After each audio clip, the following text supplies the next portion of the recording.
A long-standing ally of the United States is now on the verge of becoming an enemy, becoming the target of harsh economic sanctions, strained relationships, and with diplomatic relationships hanging by a thread. What has caused all of this? This is arising out of U.S. military flights transporting deportees being blocked by Colombia, and President Donald Trump reacting swiftly in implementing harsh measures. Is this a sign of diplomatic relations to come? Is this a sign of other countries taking a stance against the United States and its new immigration policies? Let's break it all down. Let's look at what led to this, what offended Colombia, what are the signs of other relationships within the world, and where does it leave immigrants right now, especially those that were being transported and then returned. But we're going to break it all down, so stay tuned, we'll be right back.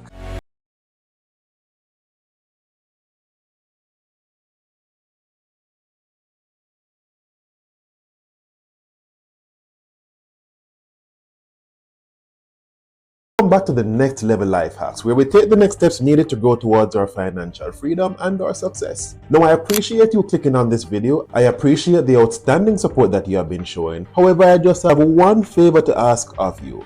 In doing my survey, I realized that over 90% of persons who watch this channel, you are not subscribed. Subscribing to the channel does a world of wonders in terms of keeping you up to date with the trending topics, whether as to how to grow your financial wealth or on trending things like immigration now being a trending topic, as well as it grows the channel and reaches further persons in the online network.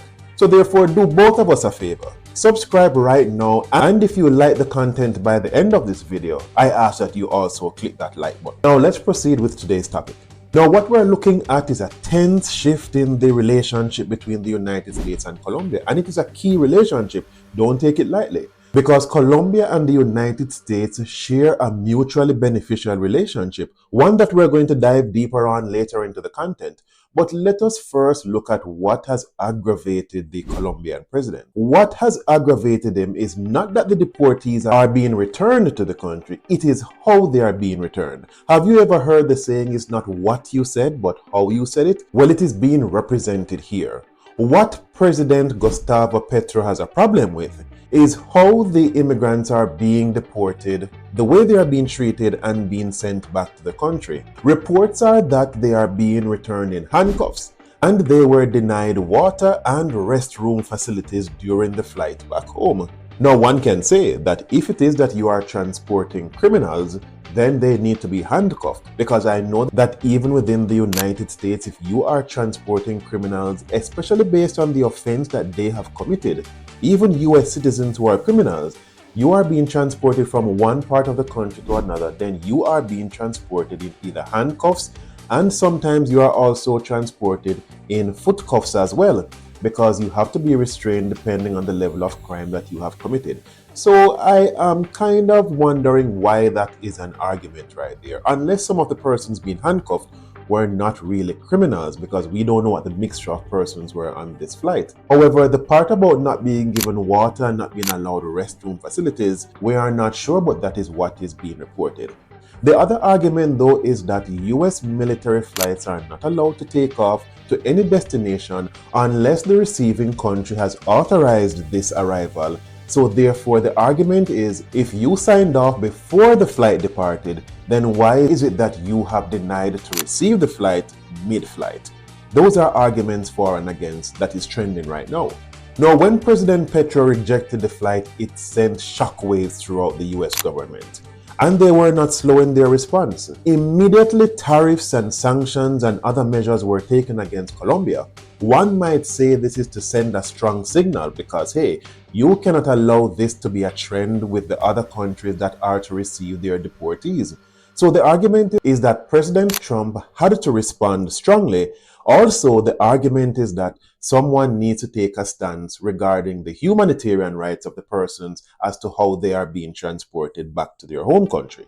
So yes, you had an action and therefore you had a reaction.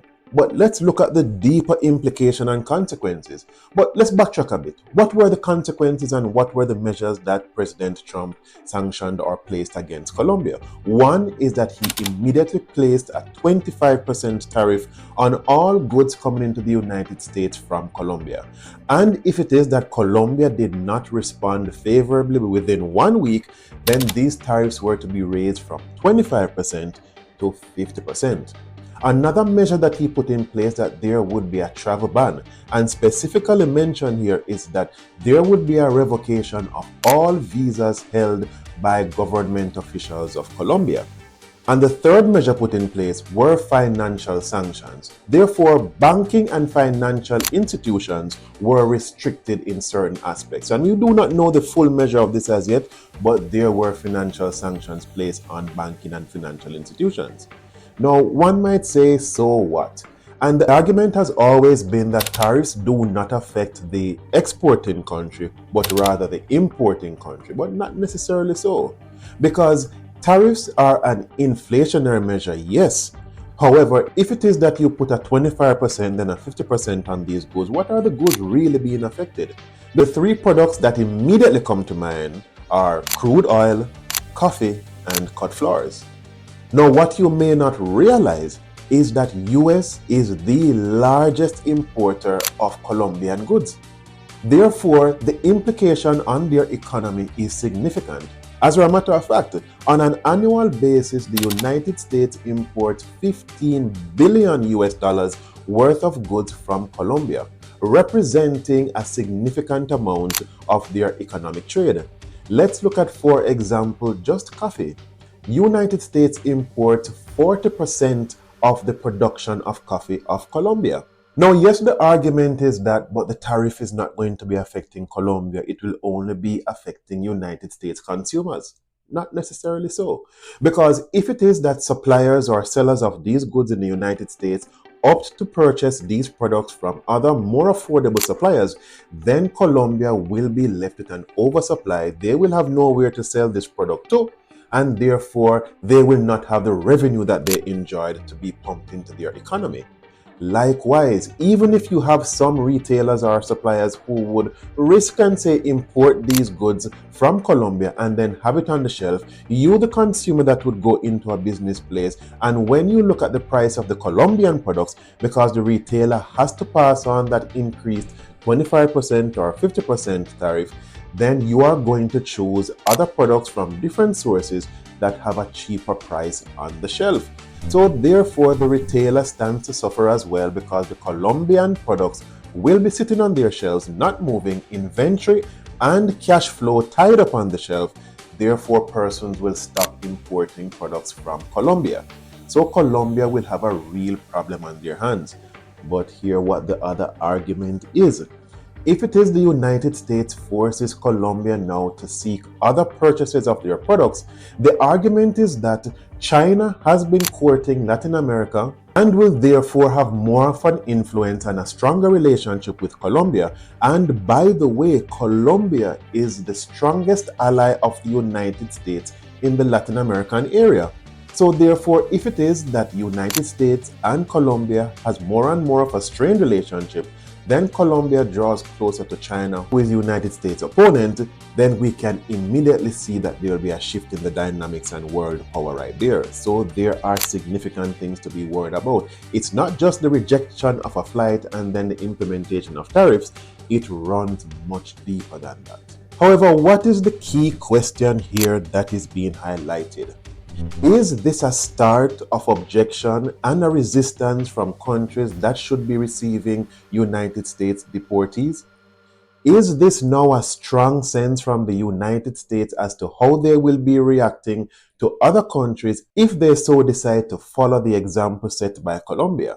This is a very precarious position that we are in, because although the United States has pushed back from the reaction of Colombia, it is now setting a stage for a diplomatic showdown and tensions across the world, because no matter what, each country has an ally in another country, so there will be partnerships formed for or against the United States that can cause real problems in the future. As for the deportees that were on that flight and for others, this is now a strange time for them as well. What condition are they remaining now in that they have been brought back to the United States? What's the fate of them, and what's the state of their future if it is that their home country has rejected them? The main thing to point out here though is that it is not that Colombia is rejecting their nationals from being returned. They are saying that the normal way of them being returned on commercial flights should be the way that they are returned. Because yes, you know that commercial flights have more aesthetics, restrooms, seating, and more comfort than a military flight. So what President Petro is insisting upon is that if you are returning our nationals, return them in a humane way, under better conditions, or we will not be accepting them back in the country. So there are arguments for and against. All in all though, it shows that there is tension brewing, and we need to watch as to what will be happening, how will other nations respond, and how will President Donald Trump react further if it is that Colombia still insists on not accepting these persons back.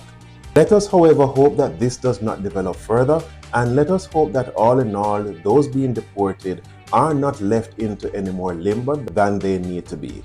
As usual, thank you for watching this content. If you benefited from any part of the information shared in this content, please like, share, and subscribe. And as usual, thank you for being here, and see you in the next video.